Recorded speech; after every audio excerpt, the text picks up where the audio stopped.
Hey guys, welcome to my channel. I'm Jazz, and if you're new to my channel, welcome, and I'm really excited that you're here and that you're interested in what I'm going to tell you today. So clearly this video is about the top 10 tips for new content creators.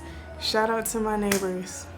And we're back at it. All right, this is for any type of new videographer going into the sports field, commercial field, conferences, or weddings, or any of that. You can use all of these tips that I'm gonna tell you. Okay, so this first one may seem like common sense, but I promise you it is a common mistake that a lot of people have, and that is not charging your batteries prior to whatever you're gonna film. Make sure at least the night prior to whatever you're gonna film that you charge your batteries. Make for sure that they're working, and that when you get to set or wherever you're going the next day, that they're not halfway charged. I don't know how many times I've been on set or been at a game and I've either lost one of my batteries or just simply not having a fully charged battery and praying that it doesn't die before the event ends. So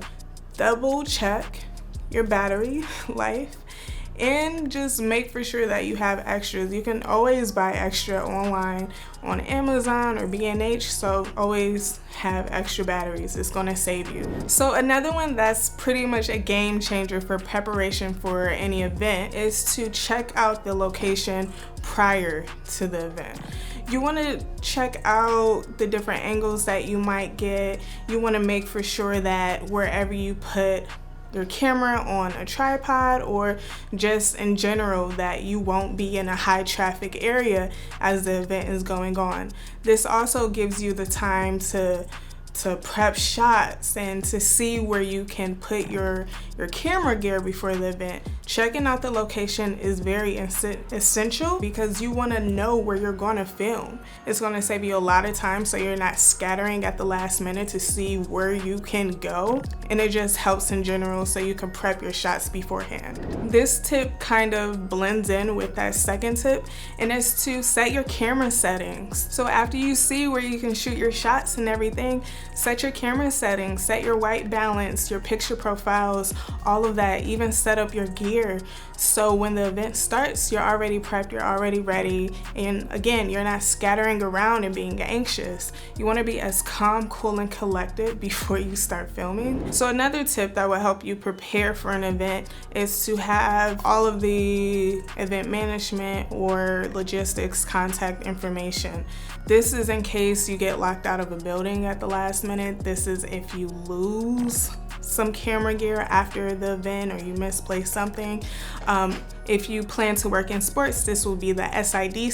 This person has direct contact with teams, coaches, and everything like that. So if you need any information or any footage after a game, they're a great person to reach out to. So when it comes to contact information, you want emails and you want phone numbers. So one of the most important tips that I can give you guys is to do your research.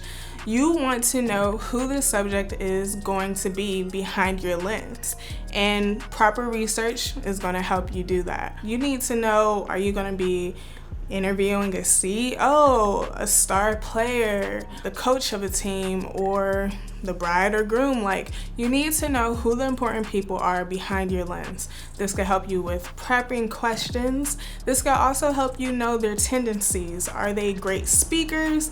Are they not that great of speakers? Are they very humorous? Are they great on camera, or are they really camera shy?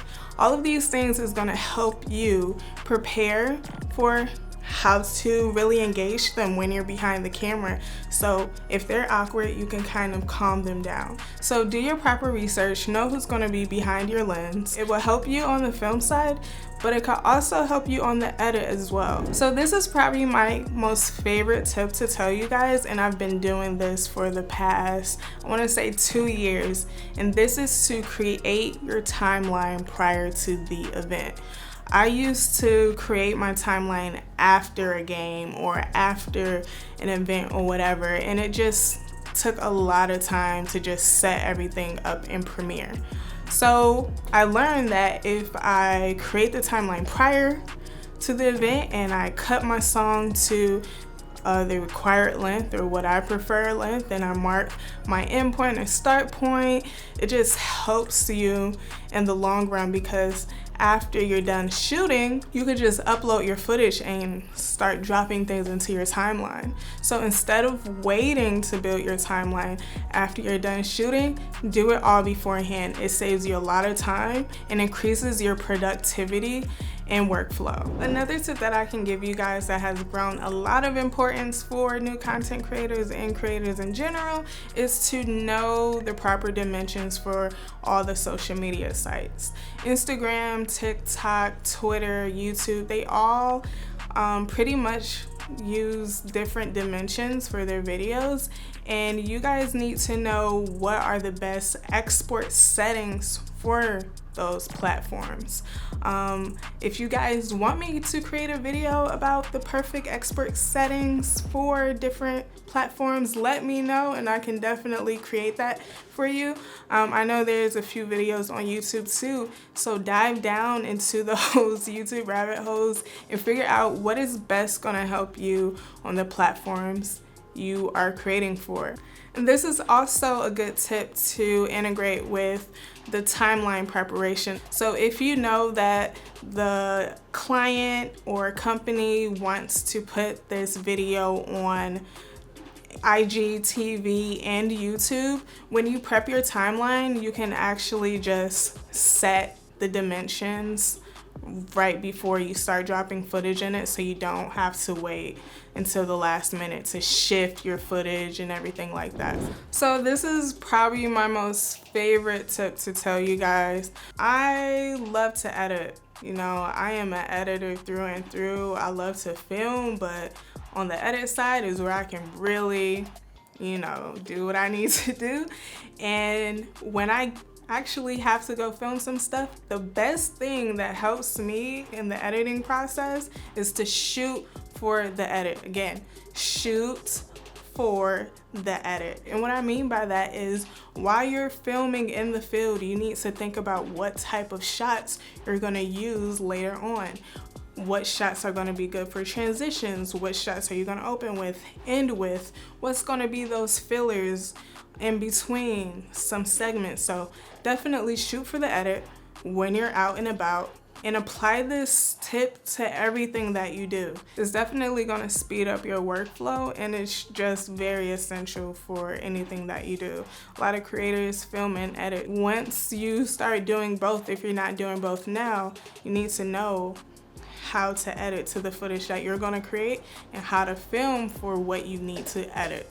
So shoot for the edit, shoot for the edit. I can't say it enough. Shoot for the edit. Another tip I have for you guys is something that I wasn't doing at the beginning of my career, and that was being subscribed to a music library. When I first started, I was just getting my free copyrighted music right off of YouTube, like a lot of other people.